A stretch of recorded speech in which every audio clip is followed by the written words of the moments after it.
Hello! Hi friends. నేను మీ నెల్లూరు వెంకి. చూడండి friends, ఇదైతే ప్లాస్టింగ్ చేసేసి మొత్తం దీనికైతే టైల్స్ అయితే ఎయాలి ఫ్రెండ్స్. ఇదైతే వంకొని చేయాలి. పని అయిపోయేదాకా వంకొనే ఉండాలి ఫ్రెండ్స్.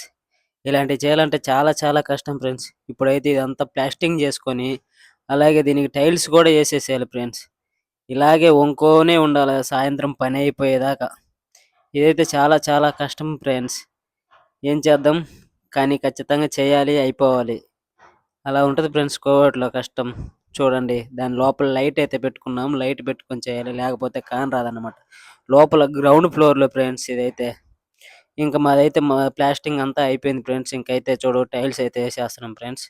దీనికైతే వైట్ సిమెంట్ కలుపుకుంటాం ఫ్రెండ్స్. ఏందంటే తాజా ఫిట్టింగ్ కాబట్టి అంతా వైట్ సిమెంట్‌తోనే చేస్తారనమాట. అప్పుడే ప్లాస్టింగ్ చేసుకొని అప్పుడే మనం టైల్స్ అంటించుకునే దానికి వైట్ సిమెంట్‌తోనే చేస్తారు. మామూలుగా అయితే బిల్లలకైతే ఇలా ముందే మసాజ్ చేసి పెట్టుకుంటారు ప్లాస్టింగు. తర్వాత మాజిన్ అని ఒక కెమికల్ ఉంటది. దాంతో చేస్తారు. అప్పుడే కలుపుకొని అప్పుడే చేసుకునేదంతా అయితే ప్లాస్టింగ్ అయిపోతేనే చూడండి మా టైల్స్ అయిపోయింది పనంతా. చూడండి ఫ్రెండ్స్ ఎలా ఉందో. ఇలా ఉంటది. ఇదంతా అయిపోయిన తర్వాత ఎలా ఉందో చూడండి. ప్లీజ్ మా వీడియో నచ్చినట్లయితే ప్లీజ్ లైక్ అండ్ సబ్స్క్రైబ్ చేసుకొని సపోర్ట్ చేయండి ఫ్రెండ్స్.